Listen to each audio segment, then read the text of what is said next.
দেখি আমার ছেলে কি বলতেছে। আজকে প্লাস্টিকের ভিতরে তুমি খাবারটা পরিবেশন করো সৌদি আরবের স্টাইলে। জ্বরে একদম গালগুলা লাল হয়ে গেছে, গোলাপি গোলাপি হয়ে গেছে তোমার গালগুলা।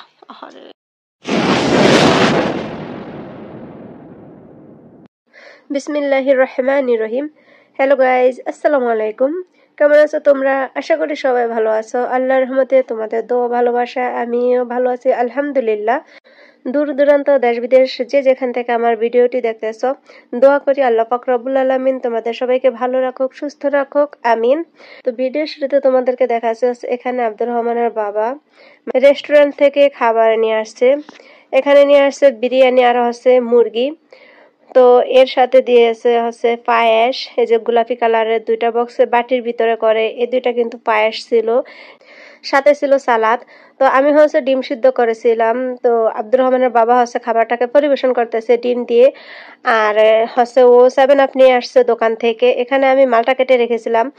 খাবারটা খাওয়ার জন্য প্রথমে আমি প্লেট নিয়েছিলাম, তারপরে ভাবলাম না, যেহেতু সৌদি আরবে এসেছি একবার তো একটু সৌদিয়ানদের স্টাইলে খাওয়াই যায়, সেজন্য হচ্ছে খাবারের সাথে প্লাস্টিকটা দিয়েছিল। তো প্লাস্টিকটা দিয়েছি। আব্দুর রহমানের বাবাকে বললাম আজকে প্লাস্টিকের ভিতরে তুমি খাবারটা পরিবেশন করো সৌদি আরবের স্টাইলে।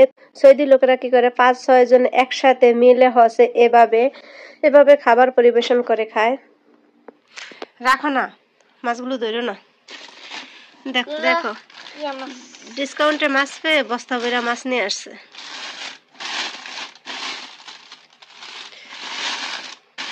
এগুলা কি কি মাছ তা তো আমি জানি না, দেখি ঢালার পরে। এটা মেবি পোয়া মাছ। এটা হচ্ছে আমাদের বাংলাদেশের ঝাটকা মাছের মতো দেখা যায়, বাট এগুলোর নাম আমি জানি না। আসলে মানে এগুলা ঝাটকা মাছ। দেন হচ্ছে এটা, যেটা হচ্ছে তেলাপিয়া মাছের মতো দেখা যায়। এটা এরকম ডাকে না, জানি না তো বাবা। তেলাপিয়া মাছ, তারপরে যে বাংলাদেশে আমরা যে বলি মেনি মাছ, মানে সেরকম দেখা যাচ্ছে। এই যে এটাও হচ্ছে তেলাপিয়া মাছের মতোই দেখা যায়, কিন্তু আমি এগুলোর নাম জানি না। এগুলোর নাম কি দেখছো কত বড়? তোমরা যদি জানো তাহলে অবশ্যই কমেন্টে বলবা। 4 রকমের মাছ নিয়ে আসছে ডিসকাউন্ট পাইয়া। রাখো রাখো রাখো রাখো, ধরে না বাবা। কালা কালা এগুলা কি? এগুলো এটার আইস। এখন হচ্ছে এগুলোকে সব ঠিক করে তাহলে দেখা যাবে। দেখো সবগুলো মাছ ঢালার পরে এখন হচ্ছে এতগুলো মাছ আমাকে বসে বসে কাটতে হবে। এমনিতেই আমি মাছ কাটতে জানি না, দেখি আমার ছেলে কি বলতেছে। এগুলোকে হচ্ছে কাটতে হবে, জানি না কতক্ষণ সময় লাগবে।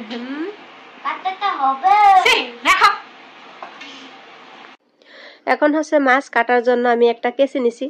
আর এই যেহেতু ছুরি দিয়ে মাছ কাটতে হবে, সেজন্য হচ্ছে ছুরি দিয়ে হির কাটা বা লেজ কাটা এটা একটু ডিফিকাল্ট হয়ে যায়। তো আমি কেচিটা দিয়ে মাছের হিরগুলো কাটবো, লেজ কাটবো, আর হচ্ছে মাছের কান কাটা কেটে নিব সবগুলো মাছের। তারপর হচ্ছে আমি মাছগুলোকে ছুরি দিয়ে আইস ছাড়িয়ে নিব এক এক করে। কিন্তু আমি সবগুলো মাছের এই হির কেটে নিয়েছি, কিন্তু মাছগুলো কাটতে আমার 3 ঘন্টা সময় লেগেছিল। আমি 8টা বাজে বসছি এই কয়েকটা মাছ নিয়ে, আমি রাত্রে 11টা বাজে উঠছি এই মাছগুলো কেটে ধুয়ে পরিষ্কার করে তারপর হচ্ছে গিয়ে আমি ফ্রিজে রাখছি।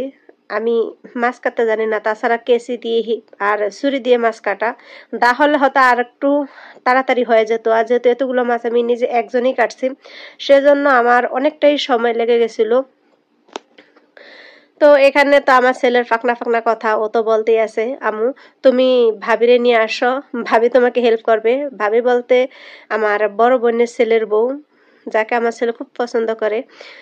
তো বলতেছে আমু তুমি ভাবিরে নিয়ে আসো, ভাবি তোমার মাছ কেটে দিব। আর আপনারা তো শুনলেনি ওর পাকনা পাকনা কথা।